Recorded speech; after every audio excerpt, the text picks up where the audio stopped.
The word loneliness is a relatively modern phenomenon. Whether you call this an epidemic or not, I'm not sure. But what I do know is that our data are suggesting that we are choosing to keep ourselves lonelier than we need to be. And we could choose differently. Even introverts are made happier by going out and acting extroverted. Introverts are often consistently less happy with their lives. Getting tired after you go out to a party or have a conversation with somebody doesn't make you introverted, it makes you a human being. Welcome to the Brad Carr Podcast. My guest is Dr. Nicholas Epley, professor at the University of Chicago, expert in human behavior and social connection, and the author of the new book, A Little More Social: How Small Choices Can Make Us Happier, Healthier, and Better Connected. And in this episode, we not only discuss the value of socializing, but also how to weigh that against the reasons to avoid some people. Because, as many of my guests on this show will tell you, there are dangerous people in the world. Fortunately, Dr. Epley provides a data-driven framework to navigate these challenges and experience the joy of human connection. Dr. Nicholas Epley, why should a socially anxious person go out and talk to people? Because when researchers ask folks to do this, they often find that the anxieties that keep us from reaching out to other people are misplaced, that we're overly anxious, that we underestimate the power that we have to actually create meaningful connections with other people. And that's an empowering thing to learn about yourself. Now, how do you learn that about yourself? Because from what I understand, it used to be the idea that if you're socially anxious, the suggestion would be to imitate a situation or to sort of simulate a situation. Yeah, it actually turns out that doesn't seem to work very well in actual research. When cognitive behavioral therapists actually tested these simulation kind of exposures, right? So you would, if you were worried about public speaking, you would practice public speaking. That was presumably meant to kind of ease your fears a little bit about it, make you maybe develop thicker skin to stand up and do it. But the problem was, when it's not real, there are two things you miss. One is it's not real, so you're not actually learning about the situations you're nervous about. But second, the other thing is that a lot of social anxiety, the pessimism we have about reaching out to other people, even if you're not on the extreme end of this, even this isn't a particularly challenging issue for you, pessimism tends to, we find in our work, tends to be exaggerated. We tend to underestimate how well others respond to us. And you don't learn that from practicing in a situation that's not real. You only learn that when you actually go out in the world and try it. I'll give you one great example. When I was writing my book, A Little More Social, I talked with lots of people who talked to a lot of people and often had to overcome some mistaken anxiety about reaching out to others that kind of all of us can suffer, can experience from time to time in predictable context. One of my favorites was who I talked to was Jia Jiang, and Jia was an aspiring entrepreneur living in California, but was petrified of rejection. And if you're going to be an entrepreneur, you're going to go out and pitch things to people, you're going to get rejected a lot, was his thought. And he can't be a successful entrepreneur if he's terrified of rejection. So what he was going to do was he was going to practice this exposure therapy treatment that he had learned about in cognitive behavioral therapy, where you go out and you actually try the thing that you are fearful of or anxious about, actually expose yourself to it. He thought his social anxiety was particularly extreme, so he wasn't going to do it just for 30 days, just a month, which is the standard practice, at least in his mind, is what he thought. He was going to do it 100 days in a row. So for 100 days, he was going to go out and just ask some ludicrous request of someone and get rejected and develop thick skin, right? He was going to kind of just toughen up against this kind of rejection. And things started off well. To some extent, he got rejected early on. So first day he went up to a security guard in front of a bank, and he says, "Yes, I'd like to borrow some money." I think he asked for $100, if I'm remembering correctly. Can I borrow some money? And the security guard laughs at him and says, "That's not the way a bank works. I can't loan you money," right? And he walks away, and Zhao's kind of chuckling. I mean, he considers that a success. He was rejected. Yeah. But he also noted that actually wasn't that bad. He was kind of nice about it. It was kind of, I got rejected, but it Didn't feel about that. He didn't pull a gun on me or start swearing, right?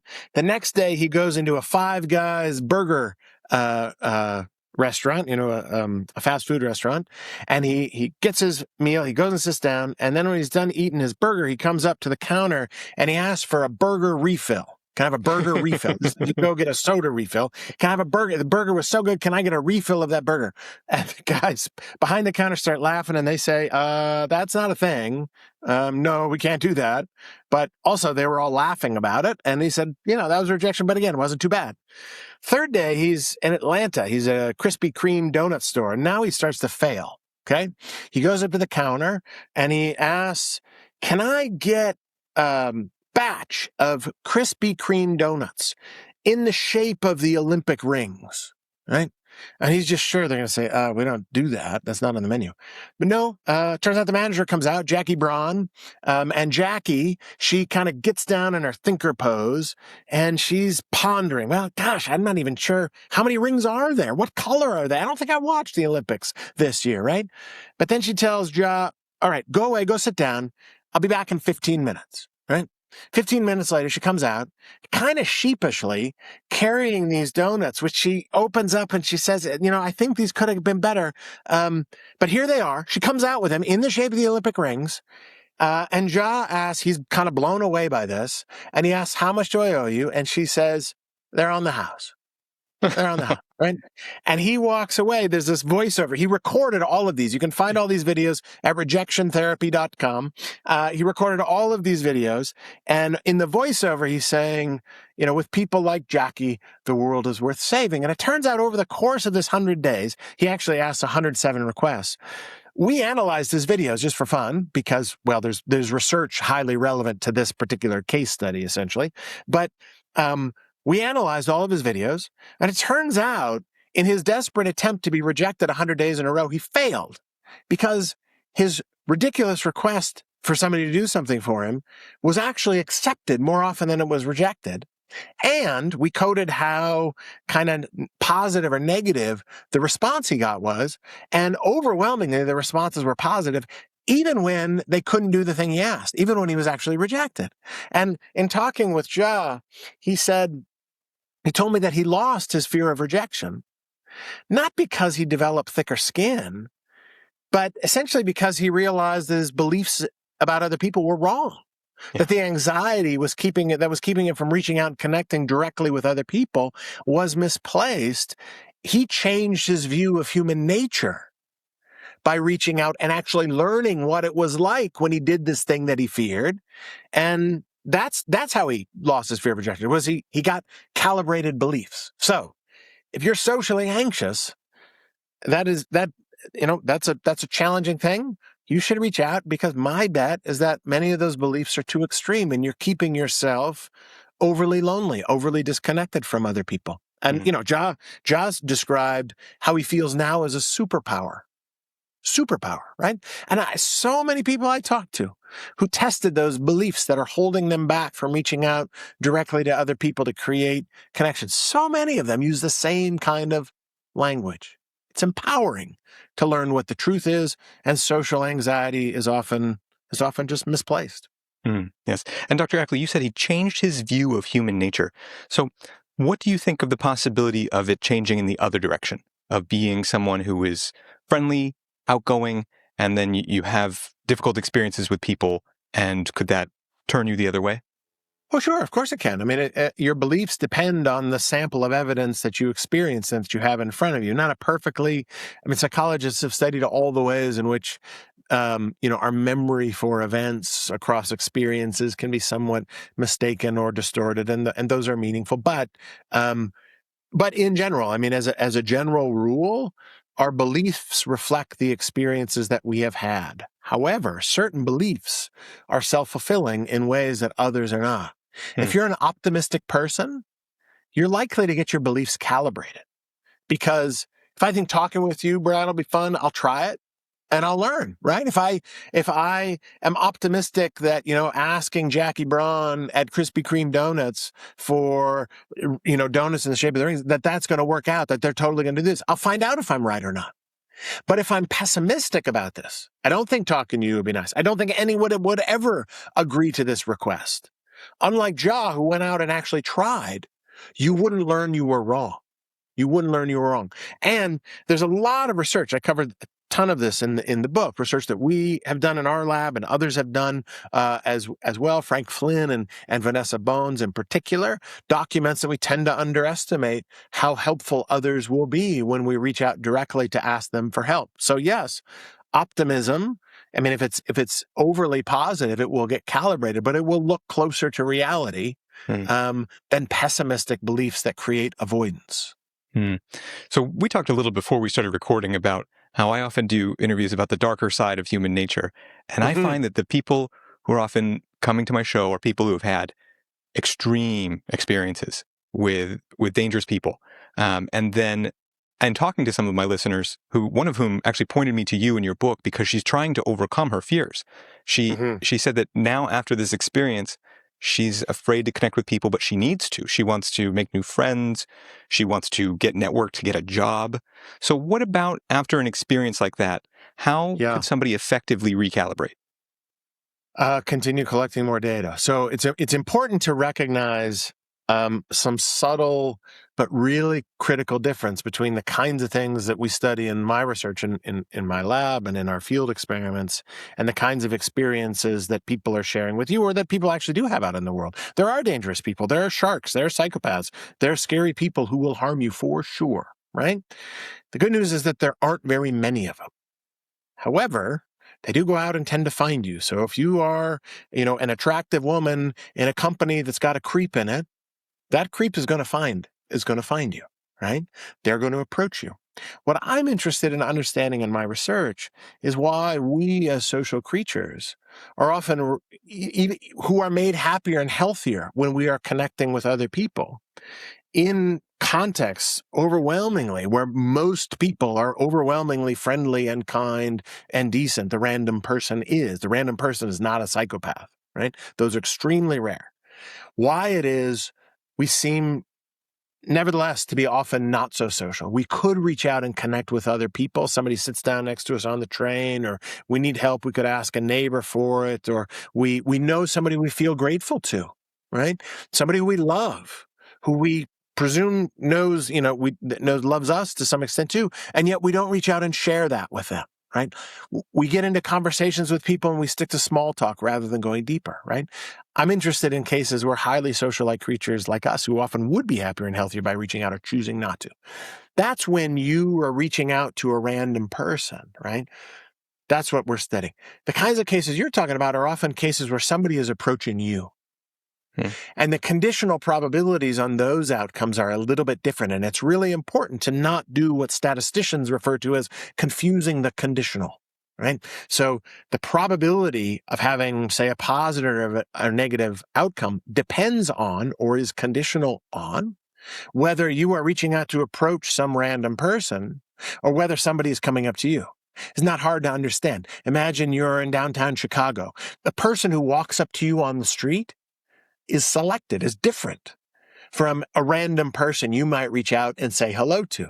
The person who approaches you probably wants something from you, or they may. You're right, probably a higher likelihood that they want something from you, right, than a random person that you would select to approach. Okay? And so you can get very different sensibilities about what people are like, depending on how you accumulate your data. And it's important not to confuse the two.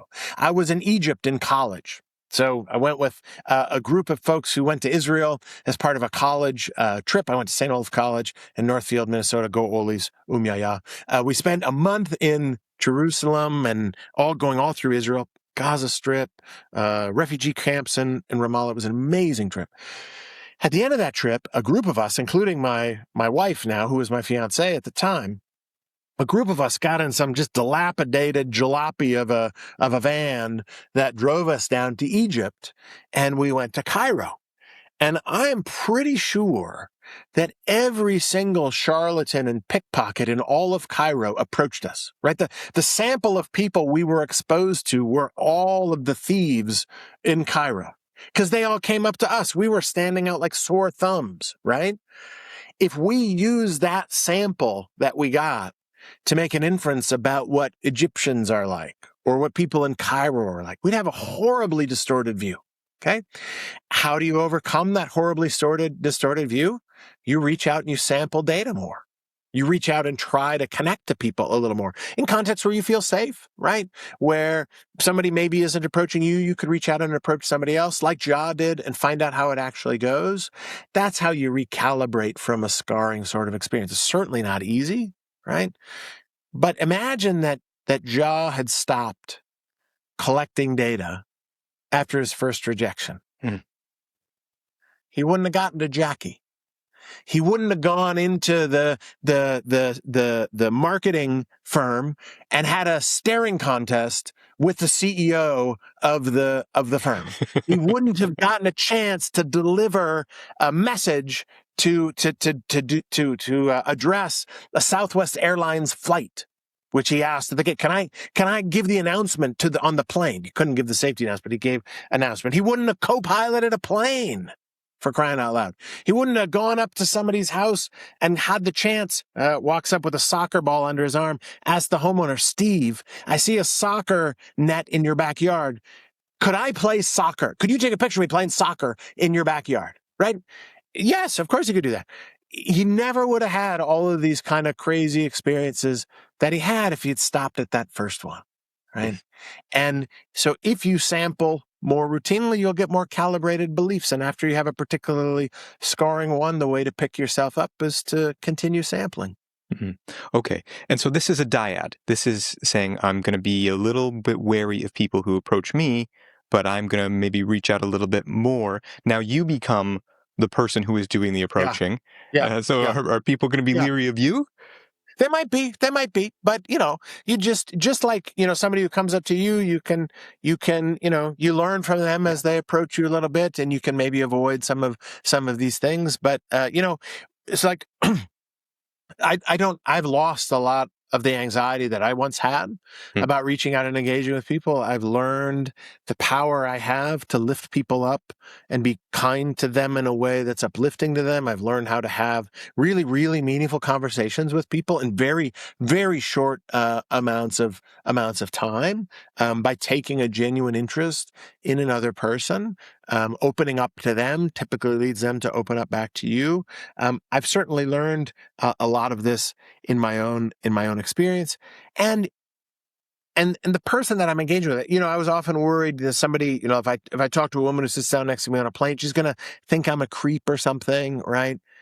But I'm not a creep, and that becomes clear once you're actually genuinely talking with someone after a period of time. So I have faith that if you're a decent person listening to this podcast, that your actual character will become clear. In fact, with psychopaths and narcissists, right, the darker side of the personality spectrum, the pattern in those types of people is that folks tend to like them quite a lot early on. Mm-hmm. But when they actually get close to them and spend more time with them, then they come to hate them in fairly short order, because you learn, wait a minute, this person doesn't care about me at all. This person only cares about themselves, right? And once you start to get those signals, that's when you learn, and then you let that go. Our data don't suggest that when you reach out to engage with other people that everyone turns out well. Of course not. Right? Every conversation you have is a good one, or, every person you interact could be a best friend. Obviously not, right? But when you approach people, you learn. And so not only do you learn that in general, people respond more favorably than you'd guess when you reach out to them, but you also learn who the jerks are that you can avoid down the road, right? Yeah. So, and you wouldn't know. You'd confuse great people for jerks if you don't reach out to them. But if you actually experience folks, you can separate the jerks from the nice folks. Yes. Okay, so let's start putting this together then. So we want to be a little bit cautious maybe of people who approach us if you are already in a cautious state. Fair enough. You can, sure. If you want, though, you can be reaching out to more people, and at the same time check with your gut when you first meet somebody, and then watch for signals over the long term. Anything we're missing? Well, I think the important insight is that social connection is the thing that tends to make us happiest on this planet. Mm-hmm. That when you are isolated and feeling alone, that is a miserable experience. When you spend a day feeling alone, that's a bad day that feels on par with the day that you spend having a headache, right? Is that that comparison is there research on that, or is it just sort Yeah. of a really? No. Yeah. So you ask people, how were you feeling yesterday? And folks who say they had a headache report, yesterday was pretty bad. They didn't smile a lot. They didn't enjoy that day very much. They felt pretty unhappy. It was stressed. If you ask them, were you alone? Did you spend the entire day alone yesterday? People, the unhappiness people report from that day is comparable to what they report when they have a headache. Yeah. Wow. Sorry to interrupt. Yeah.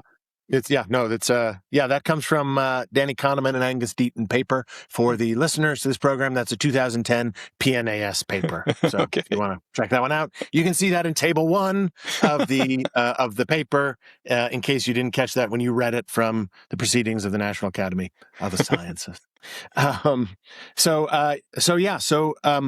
Social connection isn't something that just happens to you. It's a choice you make, right? And choices that we make are guided by approach and avoidance motivations, right? I'd kind of like to engage with you, but maybe a little nervous, right? And our data suggests that when you have that anxiety, that pessimism, that avoidance, you're a little nervous about how this person's going to respond to you, right? Notice what you've done there is you haven't observed a fact about the world. What you have done there is made a bet on it. You've gambled, right? So if I come up to you, you sit down next to me on a train, and I look at you and I think, dark shirt, he seems a little sketchy, I don't know, beard, not so sure. Notice, if I think talking to you is not going to be pleasant, I've just made a bet. I don't know what talking to you is like. I haven't done it, right? If I think about writing a gratitude letter, reaching out to somebody who I, really appreciate for a long time and I haven't reached out to, and I think about how it's going to go, or I've got a kind thought come to mind. I love somebody's glasses, right? And I love to point them out. She's killing it with those red glasses. Those are awesome. I'm thinking about how she might respond, right? Before our choices, we often simulate what's going to happen, how the other person's going to respond before it actually happens. But that's not a fact. That's a bet.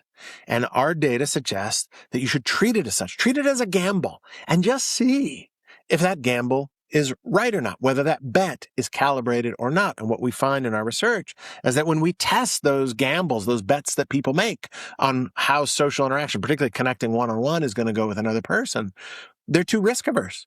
They're overly pessimistic about how it's going to go, and as a result, hold back a little too often.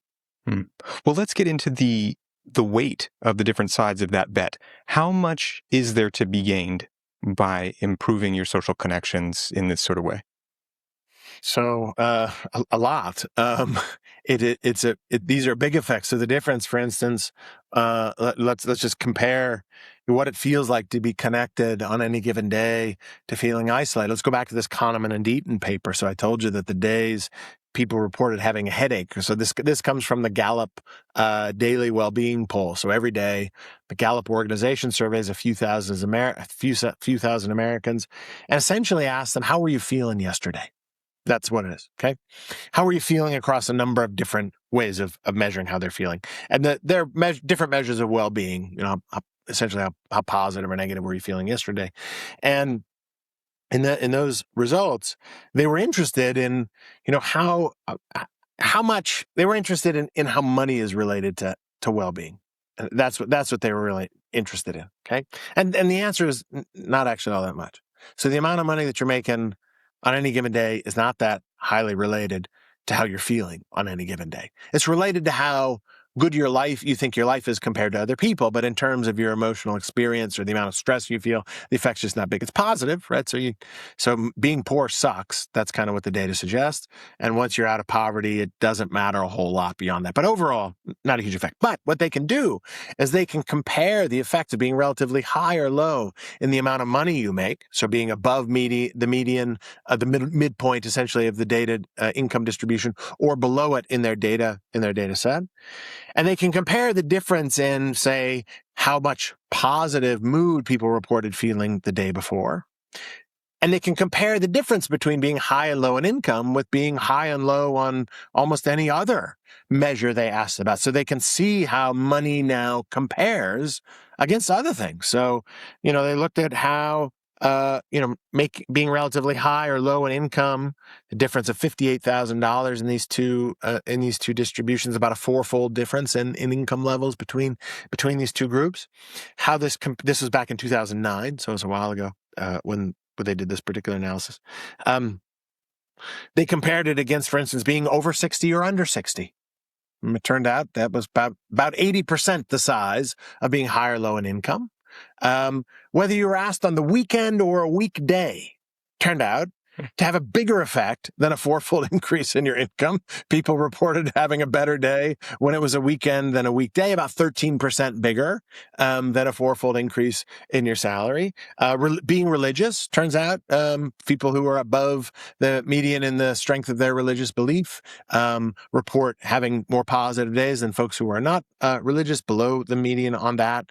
And that's a little bigger than the difference in income. But the really, really, really, really big one was whether you spent yesterday alone or in the presence of other people. Huh. That difference between being alone or in the presence of other people, 7 times bigger on your reported positive experience yesterday than a fourfold difference in your income. That's crushing, right?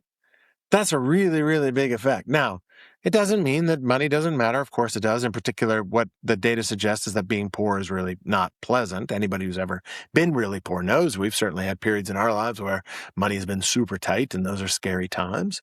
But even in those contexts and beyond that, what really drives a lot of our well-being moment to moment is the quality of our social relationships. And when you feel lonely and isolated or disconnected, compared to feeling meaningfully connected, having people around that you love, having good friends, spending time in the presence of others, doing fun things, I mean, that's what a good day is.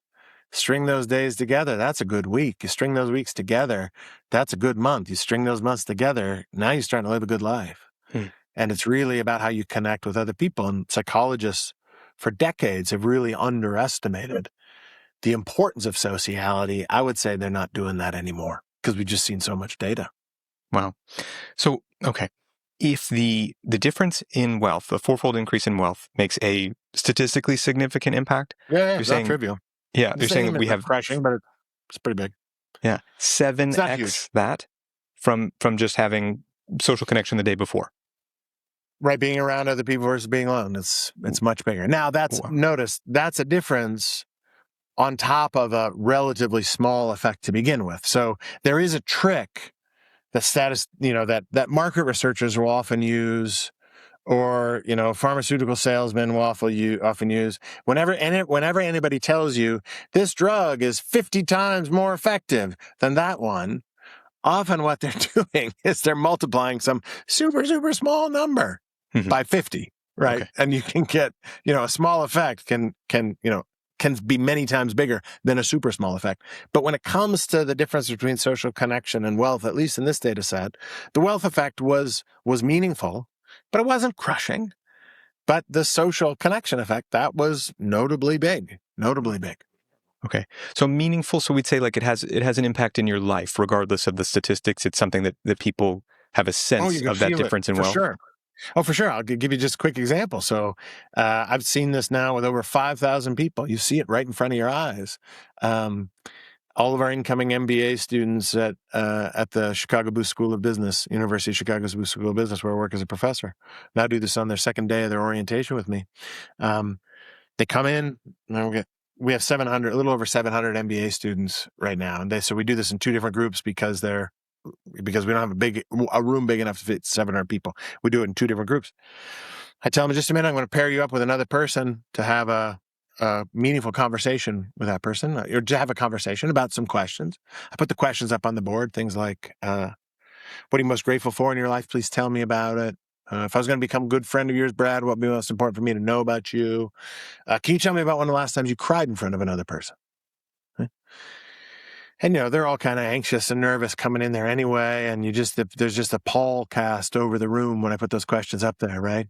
And in fact, the very first time I did this was in front of a group of financial executives at a hedge fund out in Connecticut, at a guy in the front row. I put questions like these up there.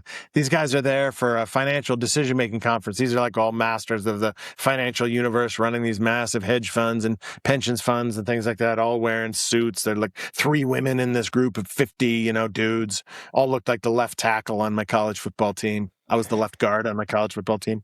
And the guy in the front row blurts out, "Oh, shit." When you see this, I'll never forget it. But once you get them talking to each other, so they think it's not going to be a very good conversation. They report this on surveys when I ask about it.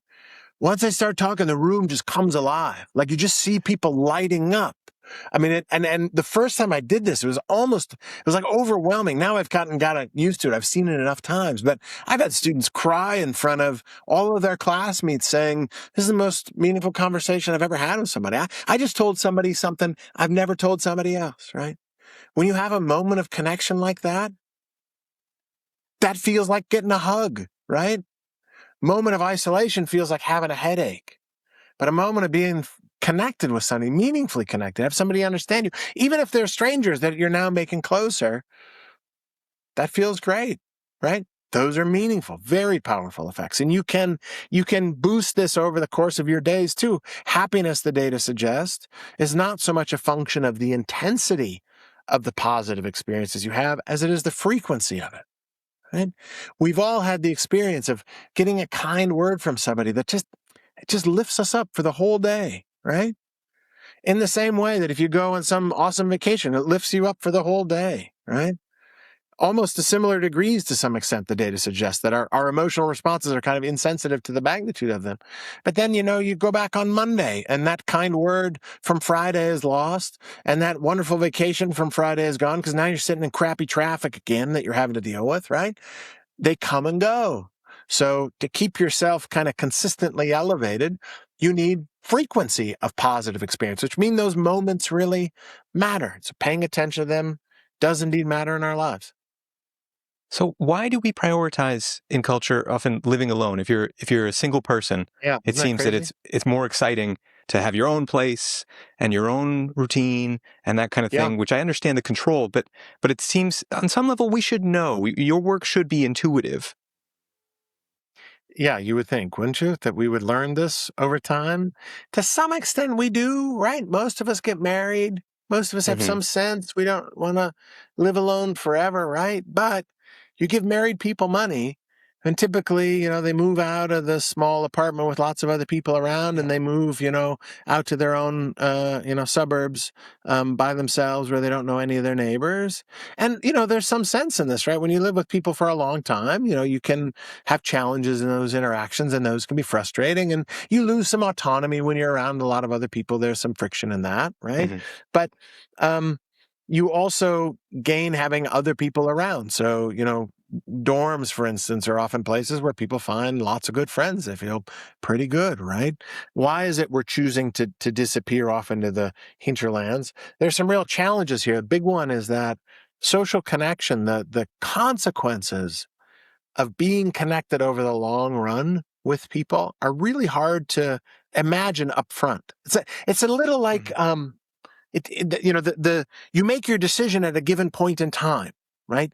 And you imagine it at that point in time. And there are certain things that are easy to imagine. Huge house, big yard. That would be nice to walk in once or twice, right? And that would be nice. You can imagine that very easily. Big house, I got my own whatever space. All that's easy to imagine.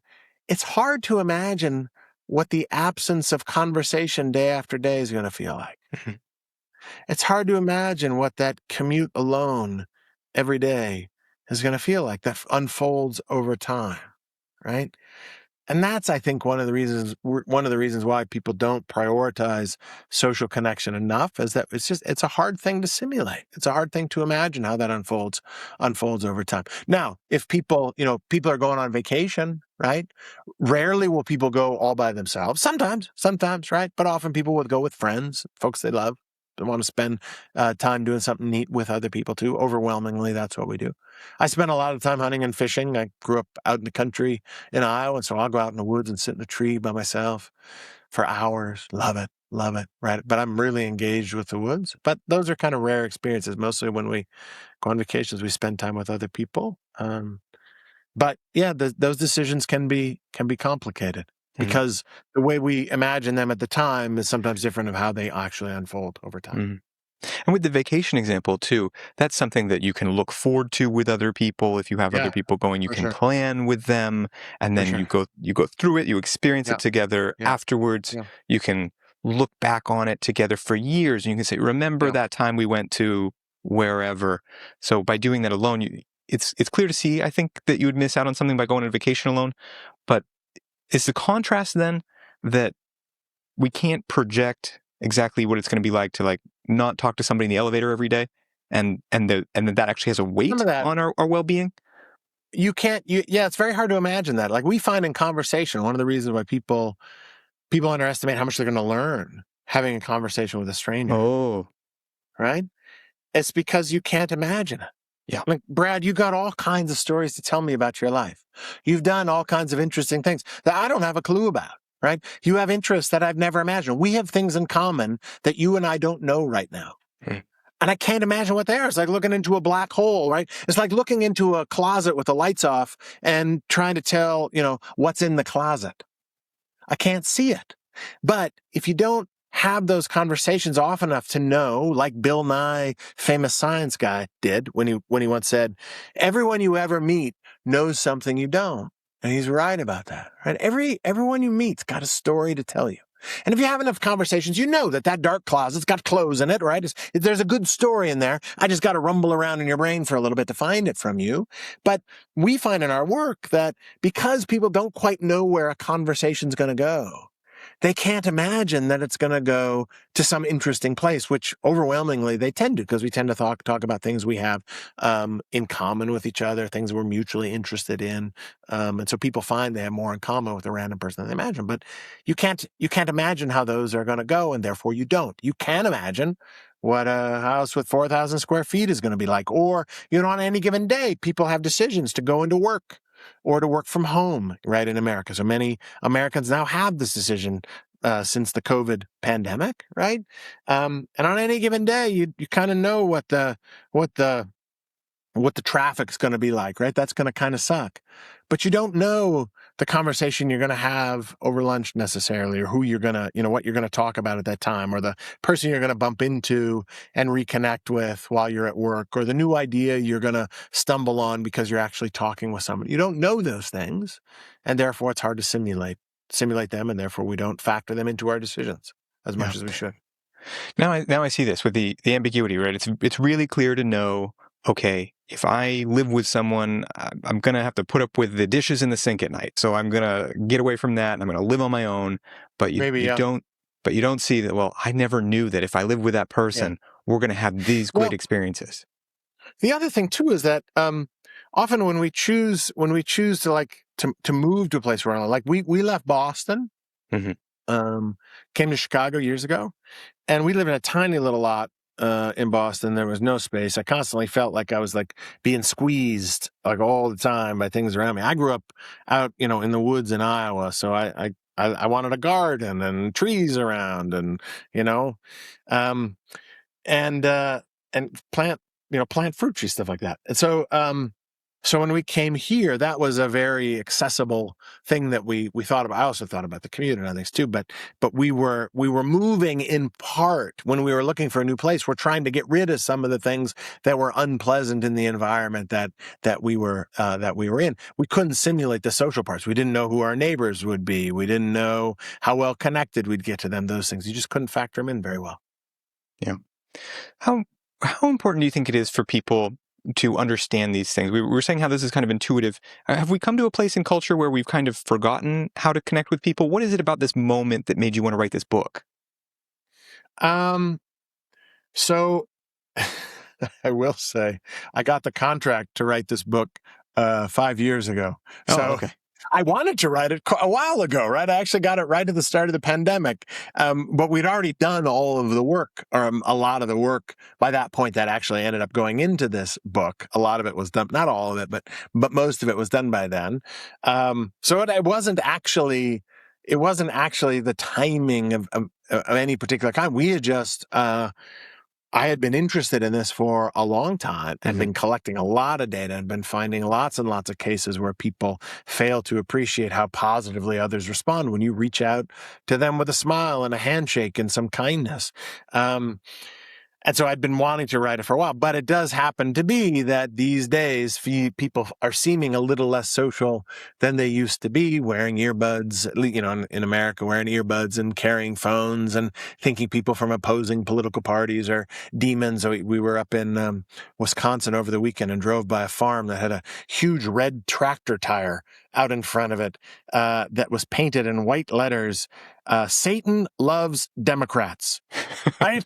Like, that seems like a uniquely 2026 sort of phenomenon, but it has been going on for a long time. This anxiety to reaching out and connecting with other people. Before Steve Jobs came along with the iPhone back in the 70s, 60s, 50s, etc., we had books and newspapers and ways to ignore each other. That said, what made me want to write this book wasn't anything about the times we were in, but rather about the data that I was observing. By that point, we had tens of thousands of data points of people like Ja being overly pessimistic about what'll happen when you reach out to connect with other people. We published 120 experiments, scientific experiments now with more than 30,000 people in it. And I got to a point where I felt like I had to. There's no research I've ever done that's changed the way I live my life more than this research. I'm a different person now that I know the power that I have to connect with other people, how whether others respond when you reach out to them in both small ways and big ways. I'm a better friend. I'm a better husband, I think.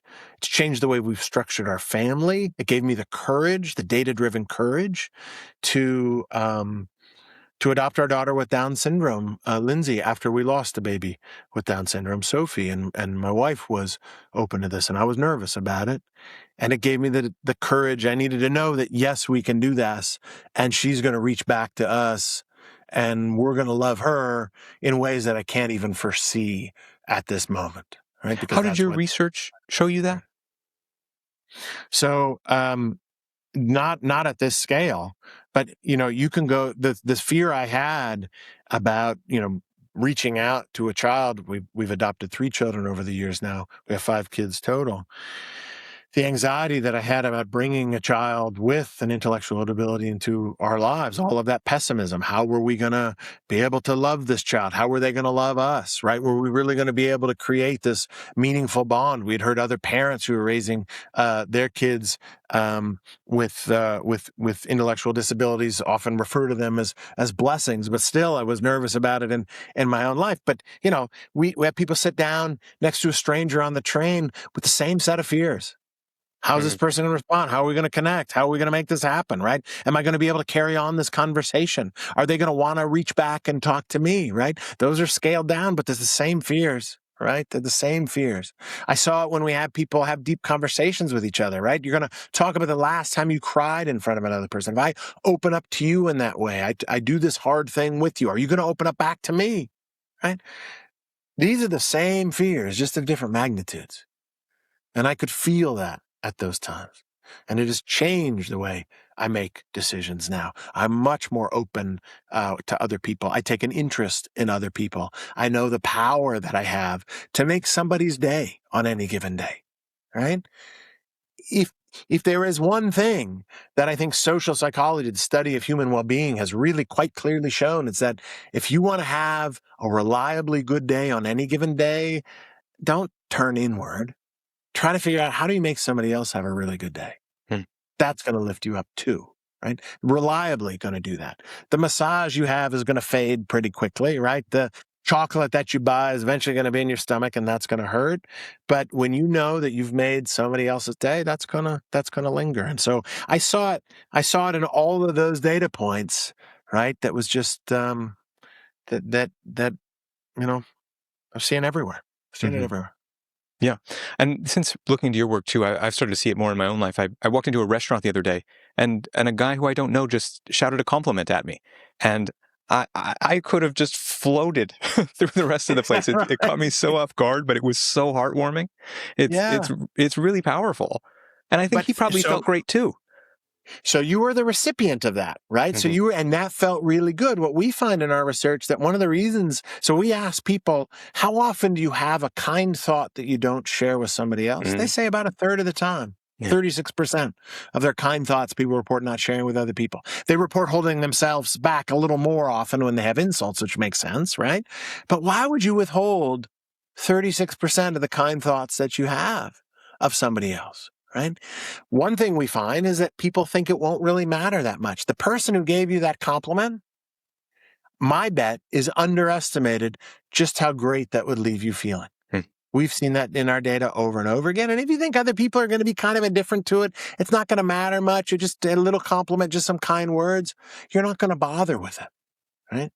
But once you know the power that you actually have to lift other people up, and it also tends to leave you feeling better too, it's pro-social, you feel capable, you feel competent, it connects you with the other person in the moment. Once you know that, you start keeping an eye out for these things. I don't let a compliment pass me by anymore, right?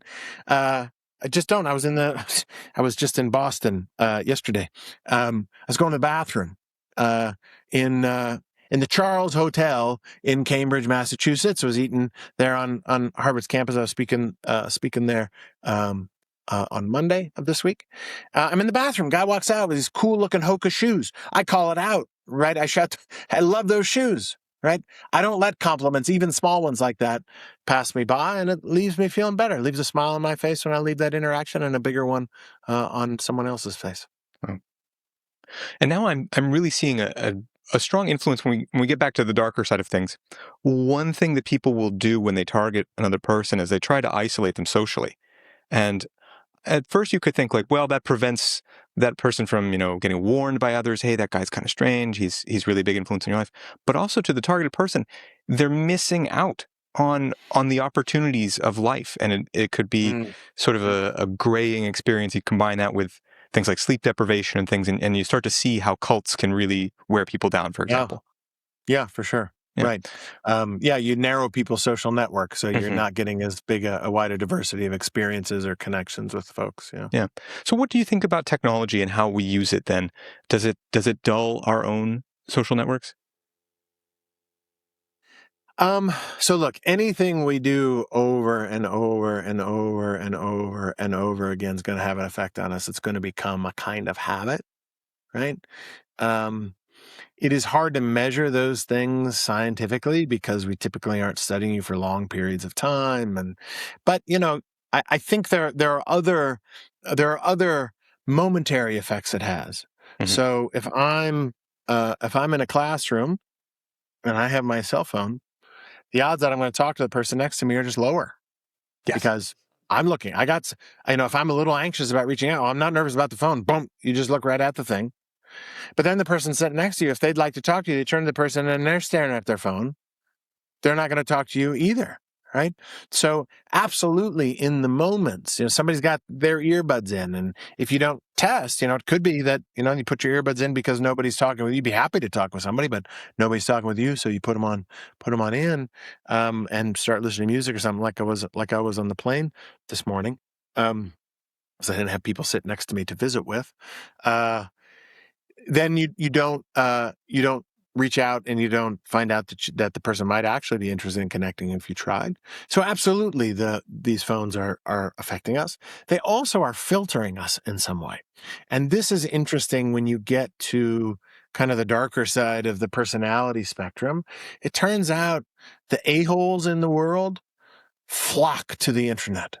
You'll be shocked to hear this, right? So there's a lot of research speculating about how the anonymity of the internet and the social distance and all this stuff makes us harsher and more cruel to each other. And there is truth to that.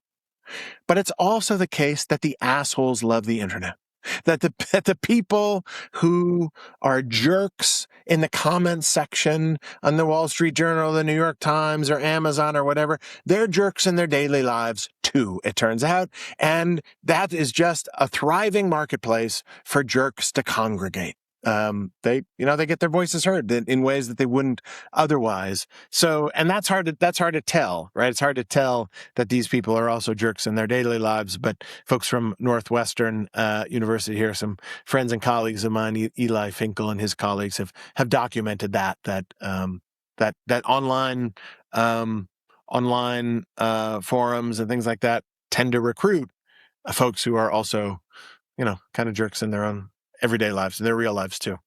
Okay, so we have a new layer now to our sort of prescription for finding good people and avoiding bad ones. It would be less internet time, as well as approaching people, being thoughtful about who you let approach you, and that's sort of in the mix now. Some of these are the same, right? So the selection bias that I described on the internet are people going out and kind of approaching you, right? Yes. Online, right? Yes. It's the same kind of selection bias, Yes. right? You're not reaching out to a random sample of people you could connect with out in the world. You're going to a highly selected environment, right? And it's very hard. It's an interesting phenomena in our mind. It's very hard to detect selection effects. It's just very hard, right? So if you spend time on Wall Street, you just think everyone in the world is totally greedy. All people care about is money. And if you can't tell that, well, Wall Street just recruits people who are like that, you think everybody's like this. And it's very hard for us, researchers find, it's very hard for people to detect highly selected environments. Right? It's very hard. Even universities have made this mistake. So a handful of years ago, many, the top universities in the country stopped using standardized tests, right?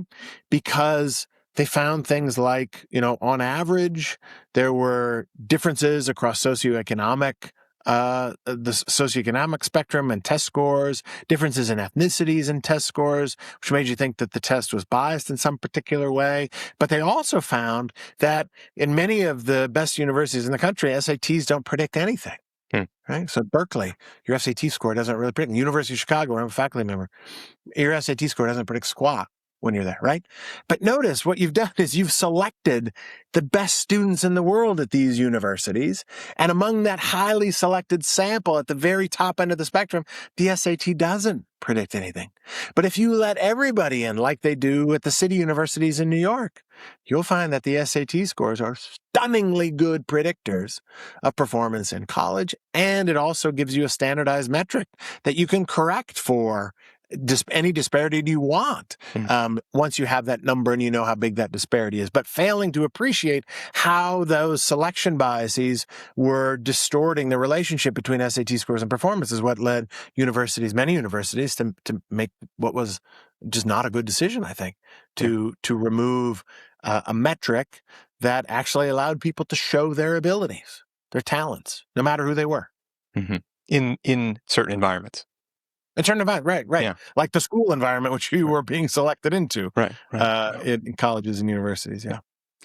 I'm so glad that you mentioned too this selection environment and the internet and the approaching. Part of the reason I do these interviews is because I've had an experience with a very dangerous person, and he is the most notorious power user of Instagram that you've ever seen. And he has burner accounts, and he has his main account with a blue check mark, and he's using that to systematically approach people. He goes places with a camera so that he can take photos and videos for people and then say, here, I'll add you on Instagram.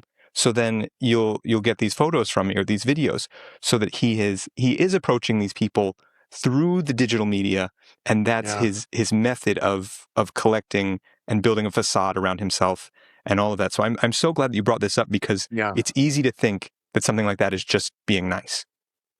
Oh yeah, no, and you certainly can't tell, right? People who are pretending to be nice often look the same as people who are nice, at least at first, right? Yeah. Over time, it takes time, but those highly selected environments can really distort our views of what most people are really like. Most people are not like the psychopath on Instagram who's got all these burner accounts. Most people are nice and decent and will make Krispy Kreme donuts in the shape of the Olympic rings if you ask them nicely to do that, right? Isn't that wonderful?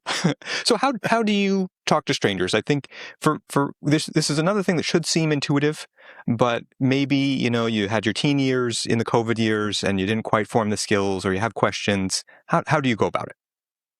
Well, so one thing that's interesting is that people pretty dramatically underestimate the skills that they already have. Okay. So on most dimensions, we tend to evaluate ourselves as above average. Most desirable things, we tend to rate ourselves as above average. But when it comes to our conversation skills, my PhD advisor, Tom Gilovich, who's at Cornell, has found that we tend to rate our conversational abilities on average as below average, which of course can't be right? But we tend to rate it as below average. We tend to blame ourselves when a conversation slows or for mistakes in conversation. We tend to feel that we are more in control of conversations than we actually are, and therefore think we're not that confident in our abilities. But what we find, and what many others, like Gillian Sandstrom, who's a great psychologist in the UK, find is that people tend to think that having a conversation with a stranger is going to be more difficult than it actually is.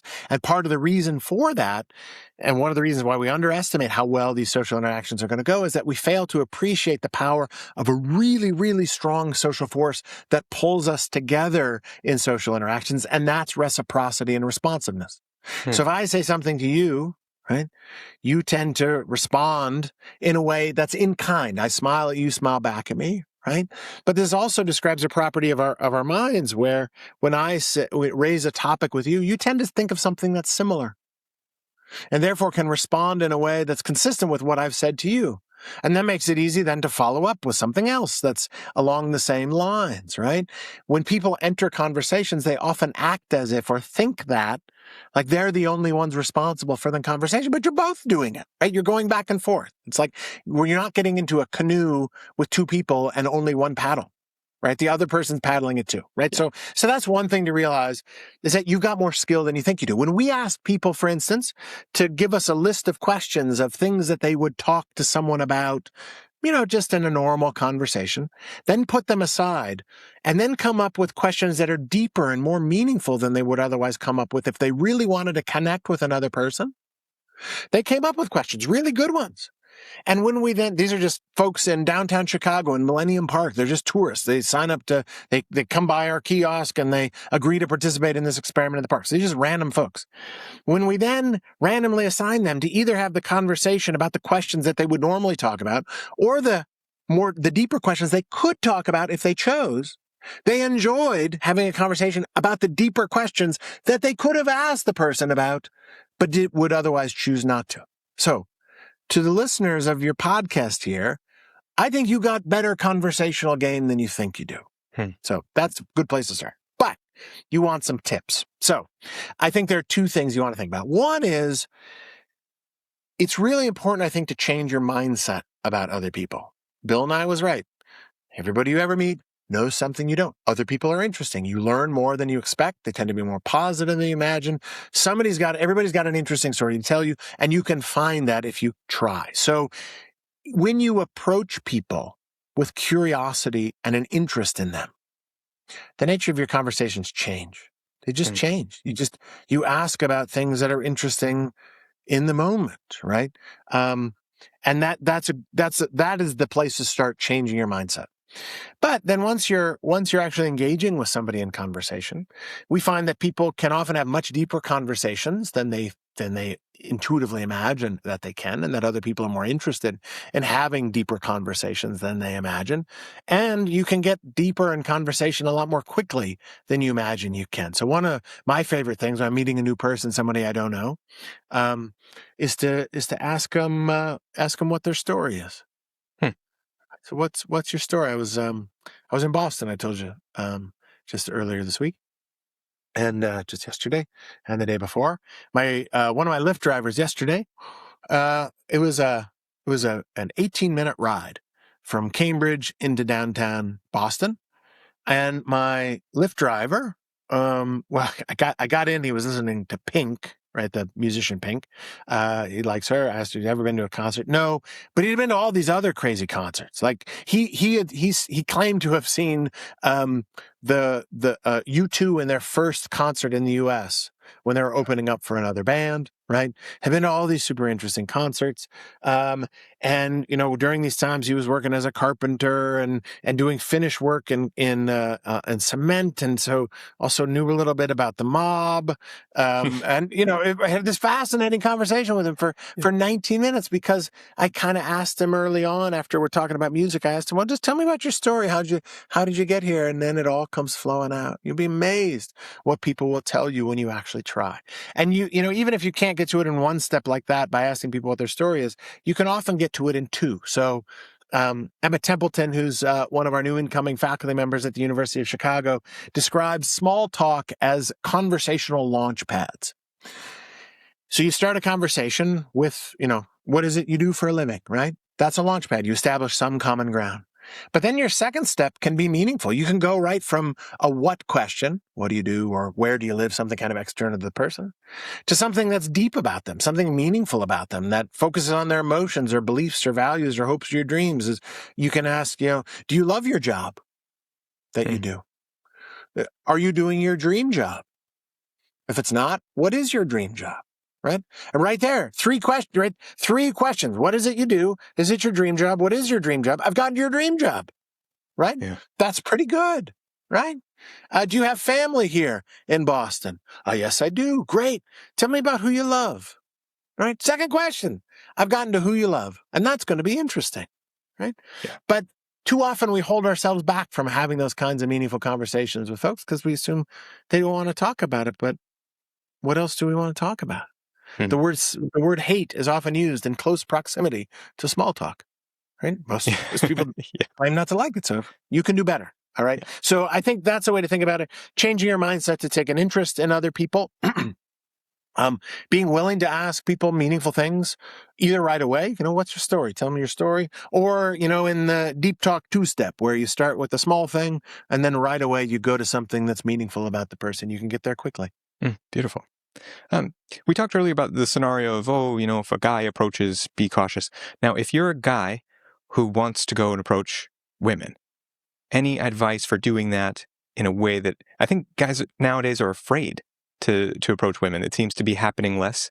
But if you want to, meet somebody, find a girlfriend, find a wife, any thoughts on that? Well, so I will say I've been married for 30 years here. So I've been out of this market. I met my wife when I was 17 years old, just about to turn 18, just before I started college. And look, I think, so I want to be a little careful about the dating scenario, but when you approach other people authentically, just in a real way, not trying to bullshit with them, not trying to be vain or insincere. When you walk around trying to truly appreciate other people, that tends to come out in conversation. So I for instance, I keep my eye out for things to compliment people on.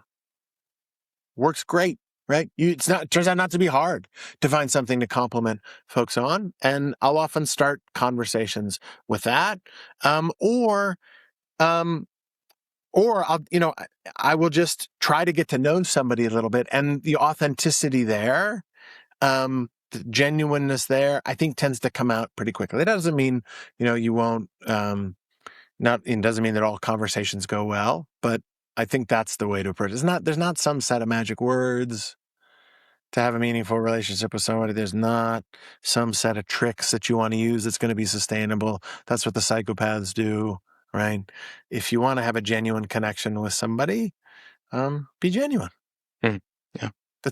All this sounds kind of hokey, but sort of cliche, but cliches kind of exist for a reason, right? Yeah. But I think the big thing is that again, these fears that you have about approaching other people, don't treat them as facts, treat them as bets.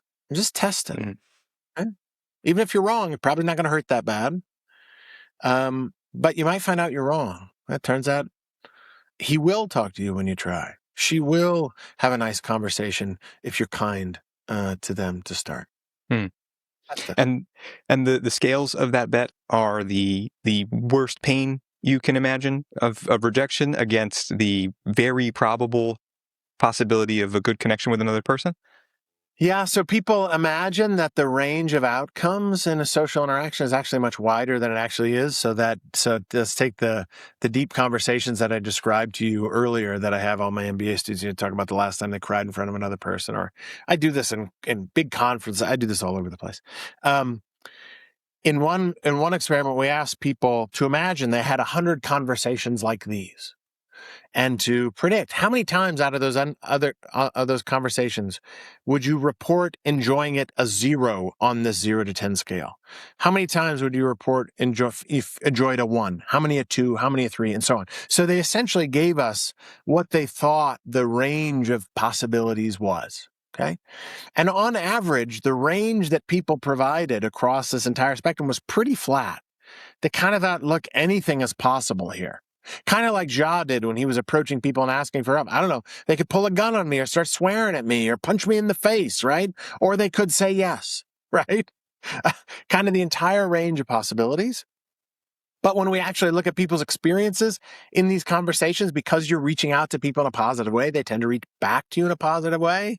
It almost completely truncates that scale. Almost all of the actual experiences are on the positive end of that spectrum, right? If I say hi to you, you don't break my nose. Like that just doesn't happen, right?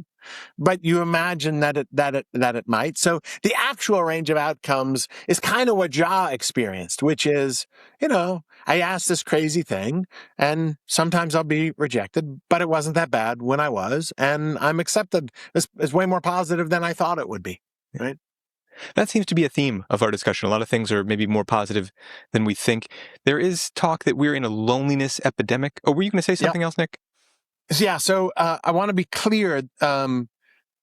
These gaps emerge in predictable places, but not all places. So when you're actually having an interaction with somebody, a direct one-on-one interaction, that's when other people respond particularly well in ways we don't anticipate. But when you type an email to somebody at a distance, that's kind of as mediocre as people expect. So these gaps don't show up in all places. If you understand the psychology that guides them, you can identify when those gaps are likely to emerge. What kinds of social interactions are surprisingly well received? And they're the ones that are kind of direct, one-on-one, often, that are very warm, that allow reciprocity and responsiveness to actually emerge. That's where it happens. But you were going to ask about the loneliness epidemic. Yes, I have heard that phrase. I'm just thinking about what you were just saying before, though, and I recently had a little party, a dinner party with friends, where I said, let's call it a no phone party, and have everybody just show up with no phones.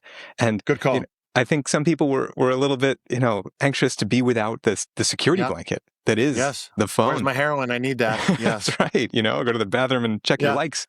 But, everybody walked away really glad that we did it. And so I think there are these positives to be had, and we all just maybe need a little reminder. Let me give you one quick example of that. So at the University of Chicago where I teach, I have for years had a no technology policy for my MBA students. In the classroom? No laptops, no phones. Look, I'm spending all my time here. We're going to learn from each other. If you want to check your email, that's fine. You don't have to be here. You can go away. But I want you to be here with us, to talk with us and to learn with us together in this community. And I also want you to make this a good environment for somebody else. If you're shopping on Amazon, the person next to you is going to watch it too. If you're watching a YouTube video in the back of the room, you're disrupting the person next to you too, and that's not fair. You know what the students think of it? They love it. Yeah. And what do you go to an MBA program for but to connect and network too? I mean, you get to really be with people. I don't think it's unique to just our MBA students. I mean, they're paying an awful lot of money, and they would waste their time often on their laptops if they could, if other people were doing it. But in fact, the school, the business school at the University of Chicago, we've now, just as of last week, adopted it as a default policy. And all classes are expected to be no tech. Faculty can make exceptions to this if they need it, but they're all like your party that everybody loved. That's wonderful. Yeah. So we did start to touch on the idea of a loneliness epidemic. What do you think of that idea? What does research show? Are we in a loneliness epidemic? What's going on? So it's want to be a little bit careful. People use the word crises and epidemic kind of loosely these days. Yeah. I don't know. It depends a little bit on the data that you look at. Loneliness, as measured by psychologists on the gold standard loneliness scale, which is a 21-item scale that we've been using for 50 some years, going back to 1973 was, I think, the first year that we started using it. Scores on that scale, when you give it to people of the same age, have been increasing steadily since they were first given back in the 1970s. Okay. There's not a hockey stick uptick of this as far as we can tell. It's been pretty steady. There is some data coming often from insurance company surveys that ask about loneliness in a different way that show a more rapid increase in recent years. And certainly among younger kids, adolescents, they show kind of a hockey stick increase in mental health problems, and sometimes on loneliness. But like the gold standard metric of loneliness, this UCLA loneliness scale, it's gone up steadily since 1973, 1974, at a level that a recent meta-analysis found it was about half a standard deviation. Now, to put that in perspective, half a standard, so a standard deviation around the height of men is around 6 inches. Okay, so half a standard deviation would be about a 3-inch change. Okay, in the height of men. So that would be equivalent to men in 2020, which is when this meta-analysis was conducted, or 2022, sorry. About a 3-inch increase in the height of men between 2022 and 1973. Now, you would notice that on average, dudes seem taller these days than they used to. If you stood them side by side. Is 3 inches huge? Is it an epidemic? I don't know. It's meaningful. It's meaningful, right? One thing we know is that loneliness, at least the word loneliness, is a relatively modern phenomena.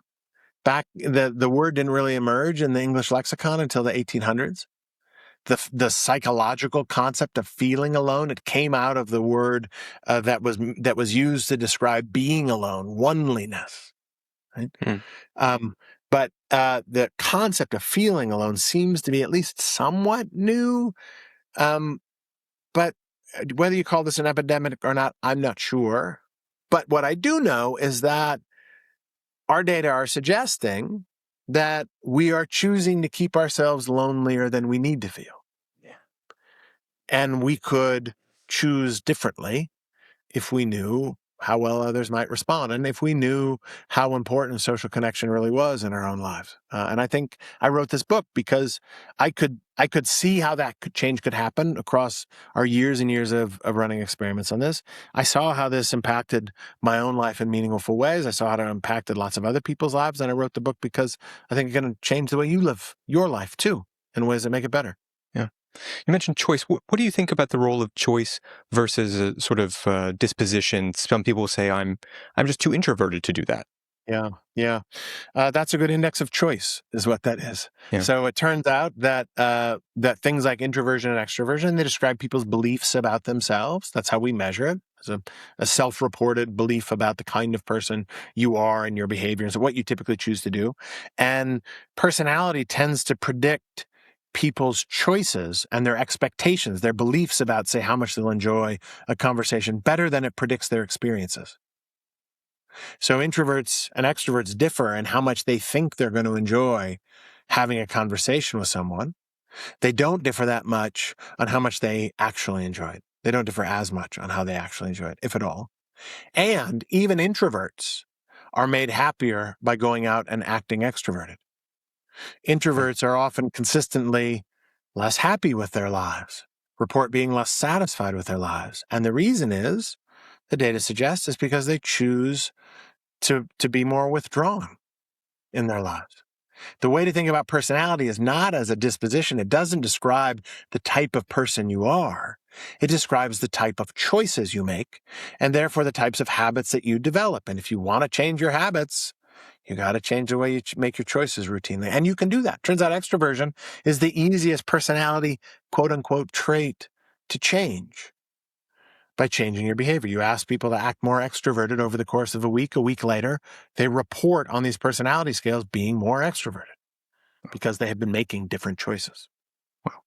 So it's a belief about oneself rather than something that's kind of given to you more like height or something like that.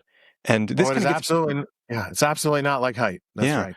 And this gets back to your previous book too, sort of in that not only do we have a hard time sometimes guessing what is going on in other people, but also in understanding ourselves as well. Correct. So perhaps we could misunderstand ourselves, have a belief about ourselves that we are more introverted or something, and then get into a cycle that's actually preventing us from having the social connection that's healthiest and happiest for us. Yes, any of those pessimistic beliefs can be self-fulfilling, right? And look, I don't. One thing to note is that people tend to overestimate how introverted they are. If you ask them to put themselves on the percentile scale, on average, people tend to put themselves in about the 70th percentile of introversion.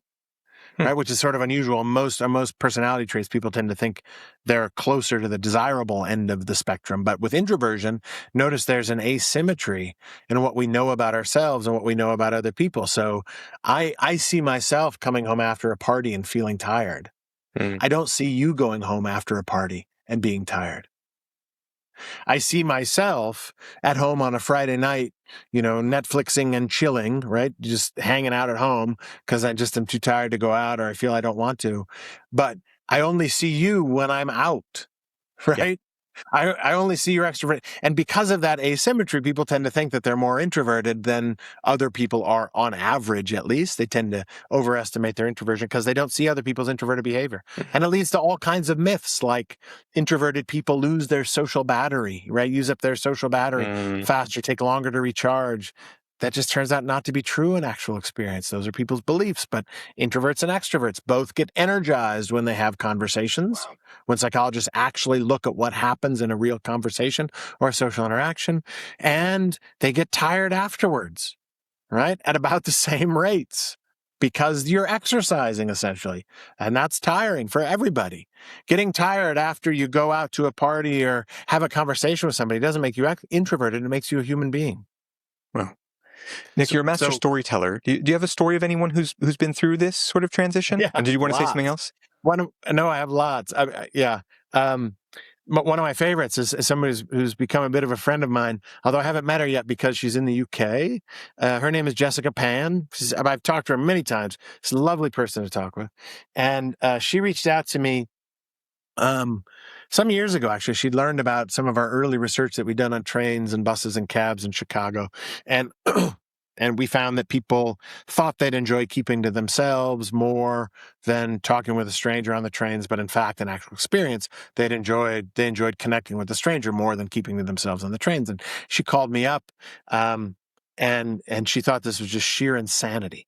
She had worked as a reporter for The Guardian, had written about her work a little bit, and now had a book contract where she was going to try to put this into practice. She was going to try to live a year as an extrovert, a highly introverted person. She thought of herself. She's going to live a year as an introvert. The book that she wrote on it, which is beautiful, is titled "Sorry I'm Late. I Didn't Want to Come." In fact, it is one of my prized possessions. I keep it close here, Jessica Pan's book. And my favorite things is the inscription she wrote right inside, right there, is "For Nick, who changed my life and many others. Thank you. Love, Jess." Right? My favorite. Now, she calls me up years ago, 2016, 17, maybe something like that. We're in a little cabin that we have up in Wisconsin. She's panicked. She just got this book contract. She's going to spend a year living as an extrovert, and she's horrified. She's calling me like for a pep talk. Am I going to end up alone in the woods, dying of dreadfully dull conversation surrounded by wolves? This is going to be terrible, right? And so I'm giving her this pep talk, and then she spends this year trying all these things she was afraid of, including, one of her first conversations is with a Finnish guy, of all people, on the London Tube. It's just the two of them. And she's totally nervous about this. It was a lovely conversation, of course. Right? It was a nice, very nice conversation. There's a woman who owns a coffee shop who she was always kind of intimidated and nervous about. She was so impressed with her, but yet was always she didn't think she was cool enough to really connect with her. And so but then she tried and learned she was a lovely person. And now they're great friends. She even did extreme things like tried stand-up comedy, right? Improv comedy, right? Super hard stuff. But she fundamentally changed her life over the course of that year. She kind of hit a hard patch. Like, look, not everybody wants to change their habits, for sure. Just like not everybody wants to change their exercise habits, right? That's fine. But Jess was in a situation where she'd hit a rough patch in her life. She was feeling really alone and lonely, but she felt she couldn't reach out and connect with other people. She wanted to change a little bit. She wanted to build more meaningful connections with people. She wanted to have more smiles and love and friendliness in her life. And she thought being able to reach out to other people, data suggested, was the way to do that. And so she practiced, and by the end of the year, she was a different person than she was before. She was a different person. She was more like her dad. She often tells me her dad had no filter on his hello, engaged with all kinds of people. Used to embarrass her to no end when she was a kid, like many dads do. I now call that wisdom. That kind of being willing to reach out and approach other people, but she's now become kind of that kind of person, and it's been empowering. It's been empowering to her. And I talked with lots of people in the book who had gone through that themselves, for sure. Wow. Well, for more people who want to let your work influence them and maybe change their life for the better, before we get to our last question, where's the best place for people to look for you online? Find my book. That's the best place to learn about this work. Book's a little more social. It's everything I know about it, about our work and working of others in the field. I have a TED Talk. If you'd like to see a short version of that, search my name, Nicholas Epley, and TED, and you'll find it. You can also find me on LinkedIn under that name, and I have a website, nicholasepley.com, that lists all of my papers. If you want to actually pick them up and read those, you can see all the research that went into the book there. Great. We'll put some links in the description for everyone to check out. And last of all, Dr. Nicholas Epley, I would love to know about ending conversations. What do you think about how to end one well, how to set things up for future conversations? Yeah, so I think I have lots of people ask me about this too, including when I was in Boston just a couple of days ago. My friend I stayed with there, Dan Gilbert, early on in our research, he reached out to me and said, what I'm nervous about is how do I end a conversation in a way that ends well? And we've actually never studied that systematically. But I think in many ways, just like people are overly pessimistic about how to start conversations, I think they don't realize the power they have to end one often too on a fine note. I was on a plane going to Boston, sitting next to two lovely people. So Becca was out on the end reading a romance novel, and I had Chris, first-year UIC student, sitting next to me studying electrical engineering from Ghana, lovely guy. But I had to get a talk ready, and so I just said that. I was just honest. I said, I would love to keep talking, but I'm afraid I have to put this talk together. And they understand. Right? If somebody turns to you and says, I would love to keep talking to you, but I'm really dying to read this book. Like, who doesn't understand that? Of course. So my advice is to be authentic. If you're ready to have a conversation end and you'd like to do something else or need to do something else, say what else it is you need to do, or thank them for their conversation and move on. And you can do this. Yeah. Practice. Just try. All right. Well, Dr. Nicholas Epley, I have to let you go, but I would love to talk to you all day. Thank you so much for your work, for communicating it, and for taking this time with me. I really appreciate this. Absolutely, Brad. Thank you for asking me to be on here. Thanks for watching my interview. To go even deeper on these ideas, you can watch my episode with former FBI agent Joe Navarro using the link in the description or the box on the screen.